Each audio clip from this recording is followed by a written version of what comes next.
Hello, everyone. I'm Rajendra Roy, Chief Curator of Film here at the Museum of Modern Art. It's such a pleasure to welcome you to this special conversation for the film Mank. Before we dive in, I will, of course, want to thank our year-round sponsor for all things film here at MoMA, Chanel. Thank all of you, our members, for tuning in to our virtual cinema. And, of course, to our friends at Netflix for providing us access to the film and to this magnificent talent here with us, Gary Oldman. Thank you so much for joining us virtually. Thank you. Wish Happy to be here. Yeah, we were just talking. I wish we could be in a cinema here in New York, talking and having just watched the film together. But here we are. Yeah. So just dive in. I was thinking in preparing for this talk. You have done some phenomenal work in interpreting historical figures. Oswald, Churchill, clearly, Vicious, my favorite probably, and now Mankiewicz. Where do you start? Do you start with the script? Do you start with your history books? I can't imagine it would be Wikipedia, but online. Where do you begin? Well, I was familiar with, obviously, to begin with, I was familiar with Citizen Kane, but not so much Herman. And I basically, I started with the script and had various conversations with David Fincher, then went to some sort of source material. There's a very good biography called Mank, and read around the script. But what I found was that Jack Fincher, the screenwriter, had really, for me, captured the real essence of Mank on the page. Yeah. And what I was finding out about Mank or reading about him very much matched up with the character that in some sense, he had created. It's based on Mank, but through the prism of Jack Fincher. So my script, the script was it's just all and everything, really. And one of the most delicious screenplays I have read in a long time. You just, from the first 3 or 4 pages, I just thought, you sort of lean in and wow, this is pretty good. And as one imagined it, as you do when you read a screenplay, that in a sense, that imagination was heightened because you knew who was at the helm. Yeah. So you knew that David was going to do something, I think, pretty special with it. And I may be biased, but I think he did it. I think he pulled it off. He definitely pulled it off. I mean, it was certainly a collaboration that benefited greatly from your participation.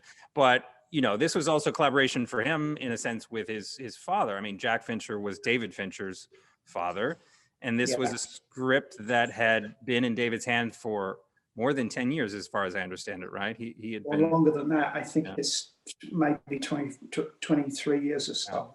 Yeah. Yeah. So something very, very close to Fincher. I wanted to talk about these things that we hold so precious, right? I mean, I've been chief curator of film here at MoMA for nearly 14 years, which is mind-boggling to me. But at the time, I was this relatively green 35-year-old person who all of a sudden was thrust with the responsibility of safeguarding this incredible history. And one of the first things I did was I drove out to the Film Archive, which is in the mountains in Pennsylvania, and I walked into the vault. First vault I walked into was the vault that had Citizen Kane in it. And I like walked over to the shelf and saw the reels, you know, on the shelf, handwritten, you know, Citizen Kane. And it was like this, oh, you know, like the angels were singing or whatever. And it was just such reverence. 14 years in, it probably didn't take me 14 years, but I realized that those things we hold so precious, yes, reverence is important, but also irreverence, right? You know, these things, if they really have the power that we you know, put in them, it's okay to mess around with them a bit. And I think for me, the great thing about Mank, the story and what you brought to it, is that it feels like a very irreverent take on something that people hold as their holy grail, which, you know, in the debate, it's been out in, you know, on Netflix for a while, and there's, is it true? It doesn't matter in a sense, because No. the story is strong enough, and the object at the center, if we consider it to be a great object of work of art, is strong enough to take whatever, you know, we put on it. Yeah, I think, well, David certainly reveres the movie, and he's said as much. So he was never, none of us were coming to it to knock it off its pedestal. Yeah. It holds its place, but it's there for a reason. But yeah, theatrical license. You know, it's all, at the end of the day, apart from one or two direct quotes that you can really just anchor to, it's all hearsay, isn't it? Yeah. None of us were there. You know, who knows what those conversations were?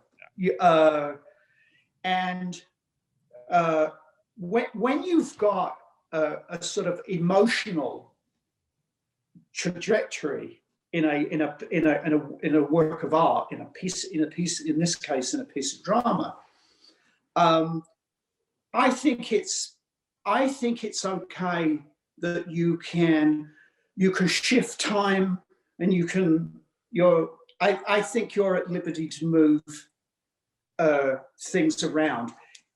If you are sticking to essentially the truth, or as it happened, as long as you're within that, if you're in that framework of presenting something that happened, or that is truthful, I think then you're allowed to sort of mold and manipulate that as you want.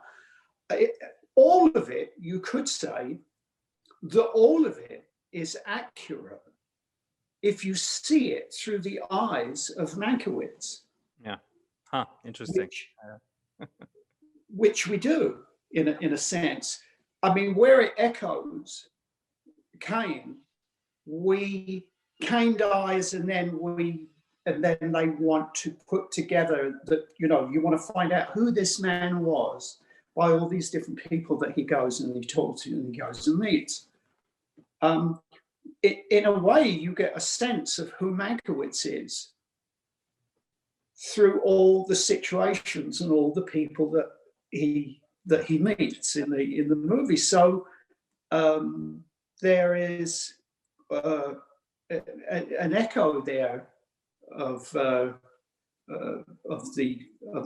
original work. You know, at the beginning of the film, there's a lovely scene with Sarah, who he's drunk and she's putting him to bed, and he says, you know, what year is it? What, I should have done something. And he comes up with this thing of, you know, Moses, you know, I'm your servant, show me a sign. And then it doesn't, even though he's completely drunk, of course, he has to follow through like any wit or comedian. He compounds it with, you know, that bush in the front yard, if it catches fire tonight, will you let me know? Because he can't leave the Moses gag hanging there. He's got to, you know, he's got to finish it. Yeah, I mean, come on. And we're left with that. And it struck me that maybe Wells is the burning bush. Ah. That later, years later, that was the sign. Show me a sign. And Wells comes into his life, even though they had worked. He had written for him for the radio and the Mercury Theatre, but I guess that's for me that's the burning bush, that he gets this opportunity to really go out with a bang. He had aspirations of writing the great play, writing the novel. He came to California, was seduced, and by his own admission, trapped here. Yeah. And he wrote, as a quote of Mank, I think it's very sad. He said, it's a terrible thing to spend your whole life doing something that you hate, and then you wake up one day and turn around and you're an old man. Hey. Yeah. And I find that very telling, that he came and he just felt that it was writing for film, as basically coming in as a script doctor in many cases, that it was beneath him. Yeah. And that you didn't always get your just desserts. I mean, his influence on his work on The Wizard of Oz in '39 is just amazing, and was never credited for it. He did finally get that chance to, as Houseman says to him, you're a writer, write what you know. And of course, Mank says, I don't know that writer. I think he's actually telling the truth. Yeah. He doesn't know that writer until Citizen Kane or American, until he gets this opportunity, where I think Wells just said, have at it. Yeah. It's interesting, his push-pull with going to Hollywood. The film itself, your film, is another story of Hollywood telling its own story, right? And it felt to me, it's been done before, but this was so compelling in a way because of how hard it leans into the artifice. And I'm super curious how present that was as you were actually shooting. It's clear to many of us, especially film nerds such as myself, noticed, picked up on those immediately. It took a couple of viewings to actually stop looking for all the artifice, that was inserted. But it also, maybe now that I'm listening to you and hearing, these stories of his lack of confidence, that the falseness of his surrounding was actually pretty critical to how he was developing or not developing out there. Well, you can't separate. I don't think you can separate the man from the booze. Mm-hmm. And what I'm a recovering alcoholic, and I'm coming up to 24 years sober. Congratulations. So I celebrate that in a couple of months.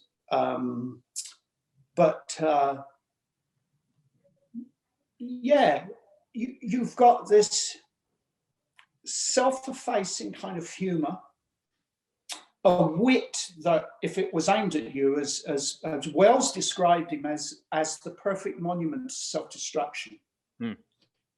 And he said that he could, as Shakespeare says, set the table a roar. If he pointed his venom,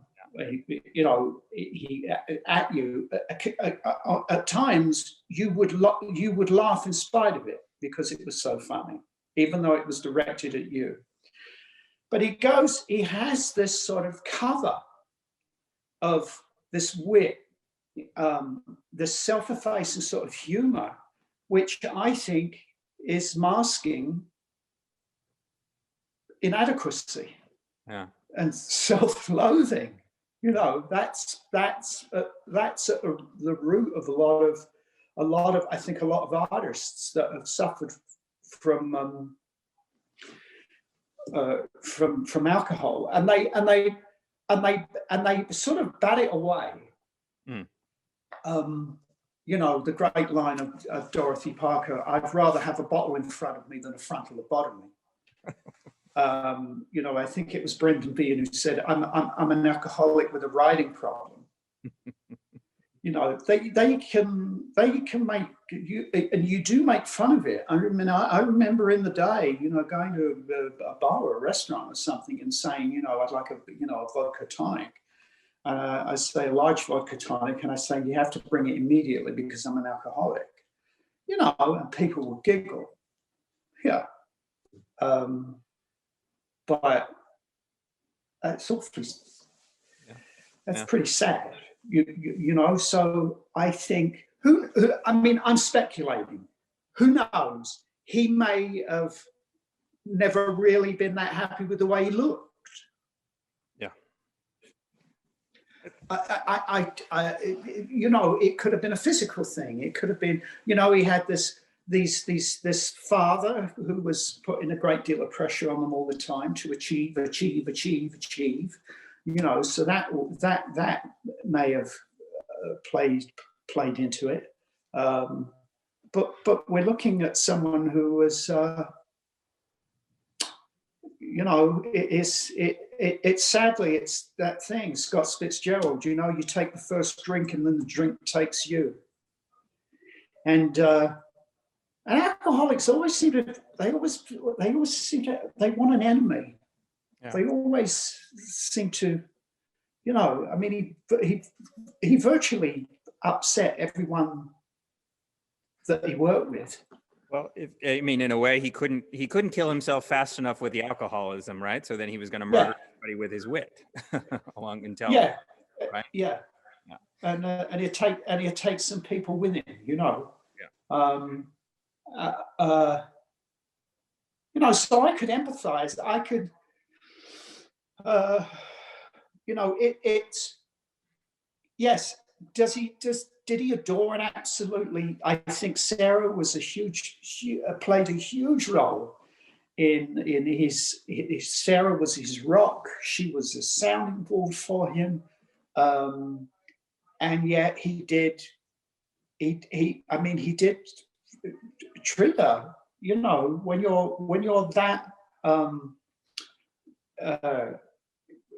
with the money and the gambling. You know, when you're that kind of irresponsible with the money coming in, you know, but I could find I tried to find a charm. This real, there's a good man in there. No, absolutely. You found him, and you found that truth, which I think part of what I found fascinating was he was still interested in the truth, right? And yet he was surrounded by liars and a whole culture of lies and this kind of extreme danger in the Dream Factory. And I think, you know, what makes the film hit so hard right now is it points out how peddling in lies, and specifically in the undoing of Sinclair, through the fake news reel of the time, you know, how devastating that is, and obviously it hits incredibly hard these days because we're living through the results of if you're on TV, they let you do it, you know, kind of culture. And I'm just wondering, you know, obviously you filmed this before before there was an actual insurrection in the United States, but the tell was already there, right? We were already succumbed to the peddler of lies, and a lot of that had to do with his friends who worked in those dream factories, and whether it was television, you know, all of that. So I'm just wondering, you know, your discussions with Fincher about the currency of this story right now, if that ever came up, or how that was going to reflect what you did. You know, it was there. It happened, although Shelley is a fictional character, and so that in a way was the device to bring that other world in. But with David,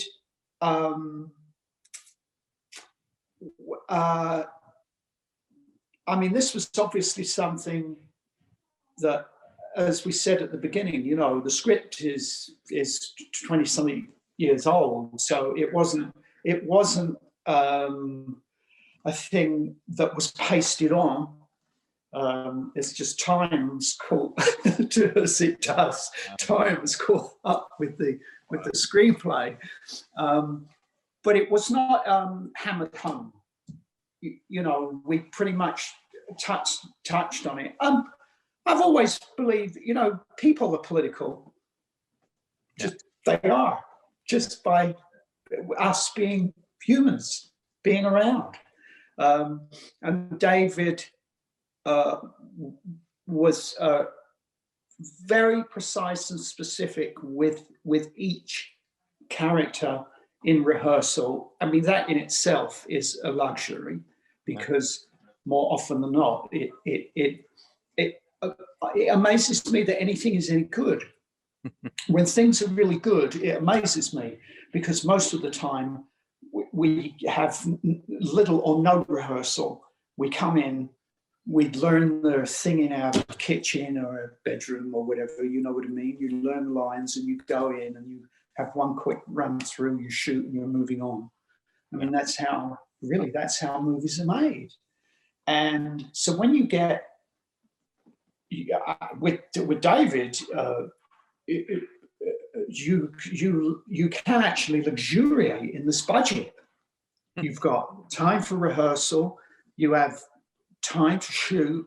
You know, with you're rehearsing at 5:45 a.m., 6 a.m., and you burn from the first bar, you know, when the day starts, and he wants just to be able to shoot and shoot and shoot. He wants it. He doesn't want to mess around. He wants to know we know what we're doing, and then when you're in front of the camera, you're in front of the camera for 10 hours. You know, you're really working, and the great thing about that is that you come away at the end of the day exhausted, just from the sheer level of game that you're at and the concentration for 10 hours straight. But you do come away with a certain satisfaction where you feel that you covered the scene, that you explored it, and that you got as much out of it as you could. You know, that he's not someone who settles and is going to walk away unless he's got it. And there are jobs that you do, and I get the budgetary restrictions and that they haven't got the time to even do that many takes, you know, but you do sometimes come away on other things thinking, did we really get it? Yeah. I don't know if we did. Did we explore it to, you know, with Fincher, you're digging deep. Yeah. It sounds like both a privilege and a heavy lift to pull off those days. But I'm wondering what your own professional history brought to playing Herman Mankiewicz. You are a writer. I mean, you've written script, which you wrote, which you directed. I'm talking about Nail by Mouth. Yeah. I was curious, could you imagine handing over your script to another director? I mean, you directed your own script in the case of Nail by Mouth. I mean, there have been many scripts since that I've not been able to make. And one currently I've had for 7 or 8 years.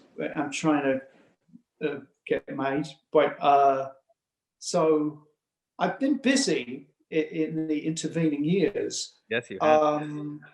But could I hand over something? Yeah, there's a few in there. I think that you could. I think you can hand off. You've got to, at some point. It's all about surrender.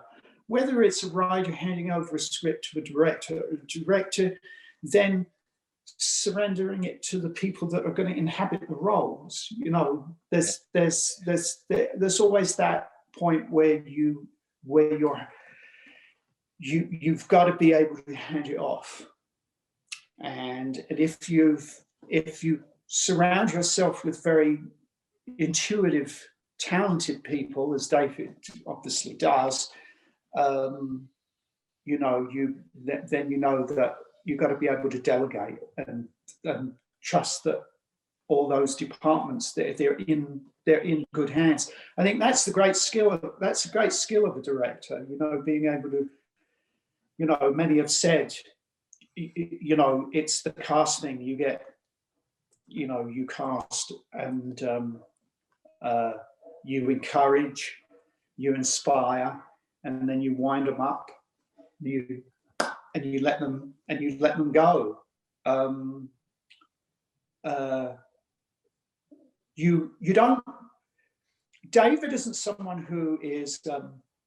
He doesn't give you a medal every time you act. You know?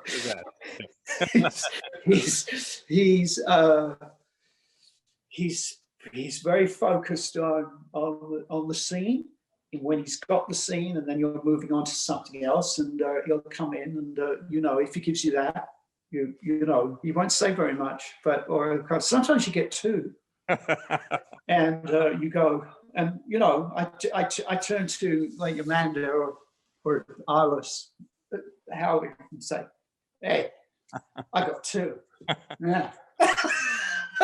So he comes in, he goes, "Bravo." Okay, what are we doing next? Yeah. And that's it. He doesn't hug you and you know, pat you on the shoulder. It's work, which I kind of. It was the first 2 days. It was like an express train coming at me, and you know, it was just the level of concentration and the intensity was really something. And once you got your footing, you know, it's like the pedals on a bicycle that are moving quicker than, you know what I mean, and you gotta get back onto with the pedals. So when you find your feet, it was thrilling. It was a really a very wonderful and unique experience working with him. You've got to do that, but you can't crash the bike in the meantime. So, but you can't crash the bike. But he's you know, he's there. Like good directors, you know, they you know, they know what they don't want. They don't always know what they want, and you might show them and give them something that hopefully surprises them, and it is better than what they imagined. But they really know what they don't want, and so he, like good directors, he just nudge you a little less on that, or make that line a little more emphatic, or you know, and he comes in between takes and he adjusts.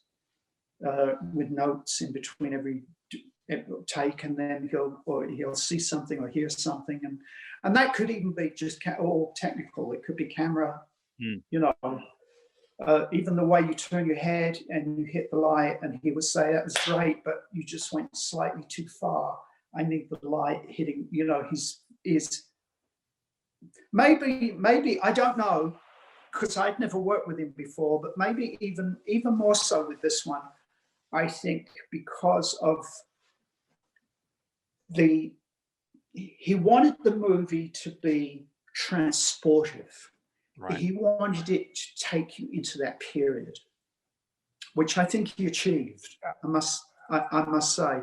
And that meant that sometimes noirish, that hard lighting, and when you know, it's a little different when you're shooting in black and white, and so I think he was even more on it in that sense, because like you see in those old movies when when that light comes down and it just glints in the, you know, it lights one side and the little glint in the eye, and it's a very sort of everything is very precise. So, but it was and the company, I can't express, I can't, coming in every day and working with Lily and Amanda, Tom, Arliss, the two Toms, actually, Tom Pelfrey, Tom Burke. I mean, just playing tennis with those guys. We were a good company. They were just beautiful people, and at the top of their game. It was a real. I felt very privileged to come in and be able to work with them. That's for sure. Well, look, we've been very privileged to hear from you about this. I feel like I've been there now. I've been on the set. I mean, it's such a vivid impression. Oh, let me just add, if I may, as well, the background people, the day players that were there. I mean, that drunk scene at St. Simeon with me going around the table, you know, there were lots of various angles and shifts of access to, you know, the axis was slightly moved on takes. So you do, maybe 12, 13 takes for performance in that area. Yeah. And then the camera was moved, and then there might be another 10 takes of this angle, and then moving down to the bottom of the table.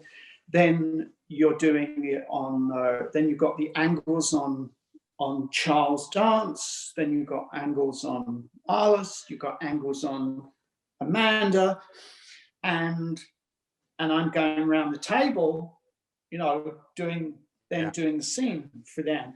I gotta say that we shot that, I think, over a week. We shot that scene five days. Wow. And every day the extras or the background people, they came and sat at that table and gave it their all. We were really, I was very, very impressed with them, their commitment. No, I mean, that scene, I think, will be studied for long. I was going to ask if you got it in a day, but no, you got it in 5 days. It took 5 days with that. Yeah, it's a lot of coverage. It's a big scene and a lot of people in it, and so that maybe it would be 2 days on a different movie. Yeah. But it was a lot of coverage, big scene. Yeah, the two monsters, the 2 8-9 minute scenes, which was the other St. Simeon scene, where the mayor has the birthday party and there's Charlie Chaplin. That was another 4 or 5 days. Wow. Yeah, a lot of people in the scene. So, it's a special one. I feel very honoured and privileged to have been a part of it. Yeah. No, absolutely, and we're privileged that big movies like this are still being made with discerning and demanding directors and actors working at the top of their game. You know, like, thank God. Yeah.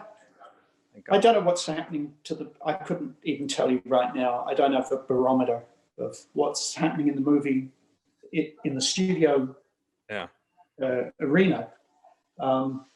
But without people at the moment, anyway, without people like Netflix and Apple, I mean, I don't know.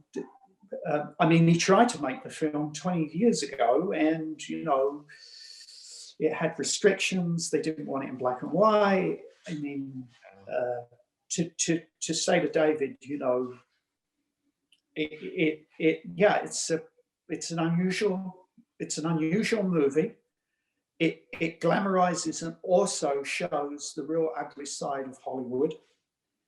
In one way, it is an honorarium to the great golden era and to Orson and in another way, it shows you how despicable the business can be. For them to just sign a check and say, "Yeah, go make your movie." God bless them. Indeed. So look, on the way out, I know, I mean, just looking through your credit, you are working constantly, and I hope that has been true in the past year since this all began with the pandemic and everything. But I'm wondering if, like the rest of us, this also has given you an opportunity to watch things, and if so, anything interesting that you are watching these days, old or new? Oh, I'm a big, I love long form TV. Yeah. I'm currently shooting a big series for Apple, although right now I'm at home and they're closed down for a couple of weeks because of COVID shooting in the UK. So I have now exhausted. I have watched.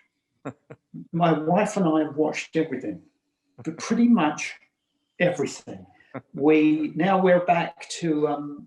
I watched 2 nights ago Divorce Italian Style with Marcello Mastroianni, and so we're now going into. I think we're going to do a deep dive into Pasolini and Rossellini.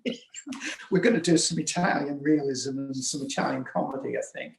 But the shows, Sex Education, I loved. Devs, I loved. Fargo, The Undoing. I mean, we've just seen it. We've seen it all. Well, yeah. I'm into your Italian streak. I applaud that, and maybe we'll be with you. But Gary Oldman, thank you so much. Congrats again on Mank, and stay safe. I hope you get back to work soon. Yeah, we'll see you on stage maybe again in a couple of years. Saving a spot. Thank you. All right. Safe. Yeah, thank you.